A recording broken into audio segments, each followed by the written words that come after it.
The core issue of sending your customer out to a third-party payment experience is that you're also bleeding out all of that customer knowledge.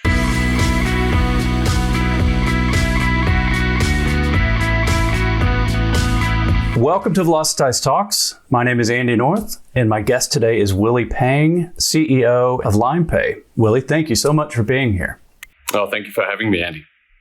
Limepay provides branded, seamless, closed-loop payment technology to the industry for its clients.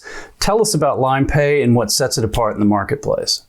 Yeah, and Andy, Limepay, we're a brand-first financial payments platform, and that means we've built a technology that enables us to empower brands to build longer, stronger, ultimately more loyal customer relationships. And that proposition is fundamentally designed to allow brands to retain full ownership of the customer experience by keeping them inside the brand's website during the entire path to purchase. And while enjoying all of the same advantages of traditional buy now, pay later solutions around the other payment gateways, but locking them into a native experience. And brands and corporations and businesses around the world trust us because we help them. Our objective is to help them use their digital payments as a way of unlocking customer data and the revenue opportunities that can come from this. Digital payments are fast becoming the way forward for businesses.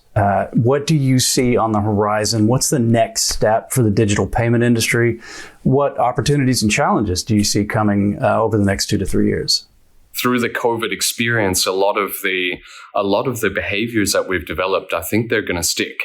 And one of those is moving towards a cashless society, right? And so, we talk a lot, and your listeners, obviously, and the folks that you're engaging with today know that digital transformation, we think, is going to continue to accelerate.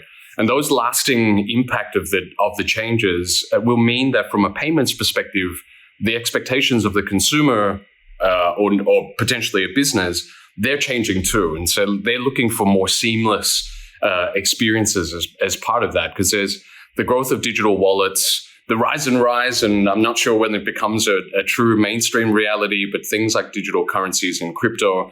But just the fact that there's now this explosion of choices has meant it's become increasingly complex for the customer right at the end of that purchase, that path to purchase funnel. And the other thing is there's also a revolution of some sort in the B2B marketplaces, where B2B commerce is also on the rise. And it's really interesting because only a third of B2B spend globally, i.e. funds being transferred between businesses to businesses, are processed electronically. And checks still represent more than half of about $120 trillion worth of B2B funds transfer worldwide every year. And so you can just imagine the level of disruption coming over the next couple of years. And so for us specifically, we're acknowledging that one size does not fit all when it comes to financial solutions. And that's why we're excited to be launching Stack, which is our all-in-one solution to help particularly medium-sized businesses to offer all forms of payment.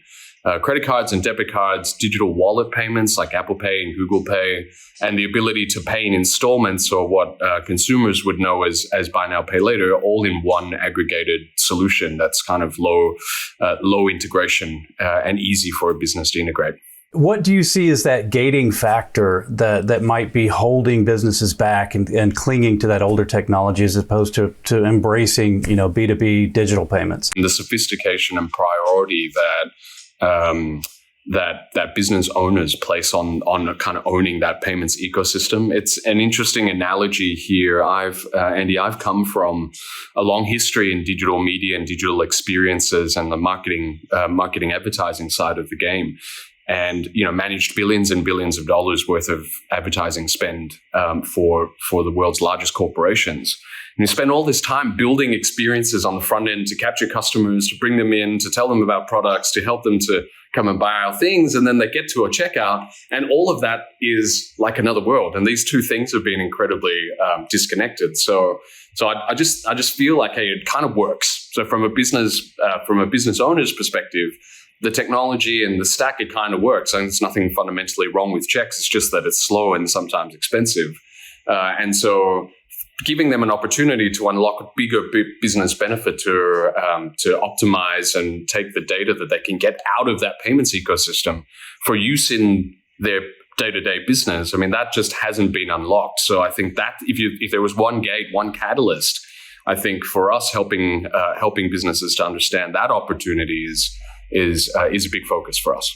Limepay offers white label offerings, bringing a treasure trove of data for its customers.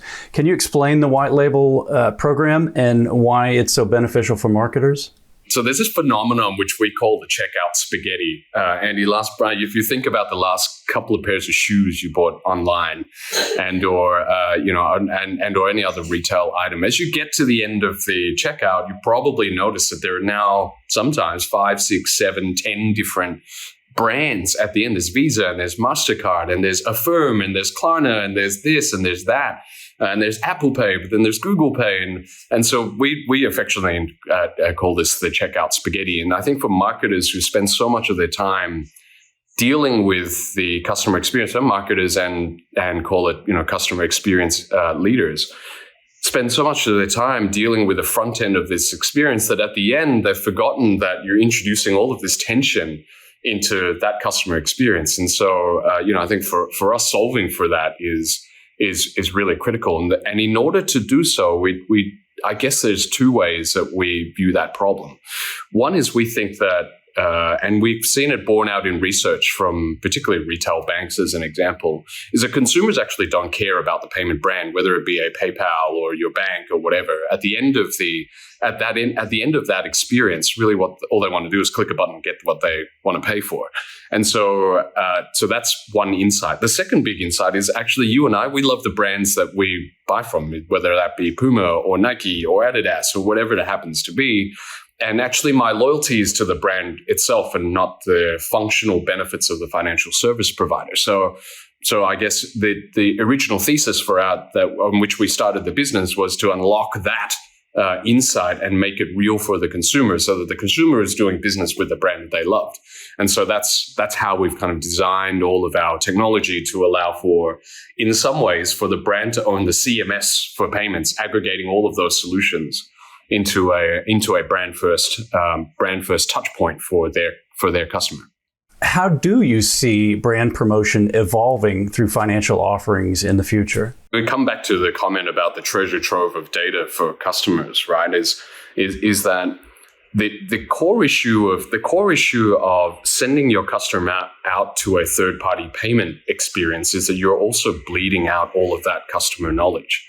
And if I put my digital media marketing hat on, and all of the conversation about Google's cookie deprecation and what's going on with GDPR and the fact that privacy laws are going to only get tighter and tighter, is that the data you can get from spend behavior, so propensity to purchase, the frequency of purchase, that type of information, which a consumer very willingly gives to a financial services provider to help them make better choices. Some of those insights and the ability to aggregate that information and put it back into the hands of brands, that's got to be the number one. There's got to be the number one opportunity that a brand's kind of got to get after. So to us, that is probably the guiding light, the why or the big strategic why on for marketers on why they should be getting involved. Because quite frankly, the decision-making process when it comes to that kind of technology infrastructure side of the financial services, financial payments, is very disconnected from the people who manage a website or manage a store. And it generally tends to be a technical or financial stakeholder, a CTO, a CFO, who may or may not be looking at functional benefits and look at it as a cost optimization exercise, right? So being able to connect the two of these things inside an organization, the faster they can get to it, I think the more successful they'll be in this new environment. I'd love to delve into your background a little bit. You have a fascinating background in the entrepreneurial world. You've had leadership roles at Group M, Mediacom, several other tech businesses. Are there any professional lessons that you have learned from those experiences that you can share with our viewers? You just can't control everything. And so I have a simple premise, I guess, around the fact that you got to love your job. To be successful, you got to love your job. you got to be able to do it with a sense of joy, and then you've got to be at peace with the outcome. I think in my career, in all of the kind of different walks of businesses, both in startup and scale up through to very large corporate in the billions of dollars, is that, from time to time, I felt like, I could control every single outcome and it was all on me or my team or the organization. But there's just so much that happens that you've got absolutely no control over. So biggest learning and lesson for me is the only thing you can control is your own attitude around that. What's the best professional advice that you've ever heard or been given? I think is that consistency of effort wins the game in the long term, for sure. For you and me and for listeners and the audience, the only thing we can do is put ourselves at the top of the line for the next opportunity. We can't necessarily create that opportunity. So then, if you're choosing between hard work and talent, then hard work ultimately wins. One of the questions we like to ask our guests is there a book, a blog, or a podcast that you'd like to share with our viewers? A reread of the book Good to Great. And it's been 20 years since I read that book. And all of the truths in it still resonate with me today as I did back then when I was a young cat. My guest today has been Willie Pang, CEO and Managing Director at Limepay. Willie, thank you so much for being with us today. Andy, thank you for the opportunity. I'm very privileged.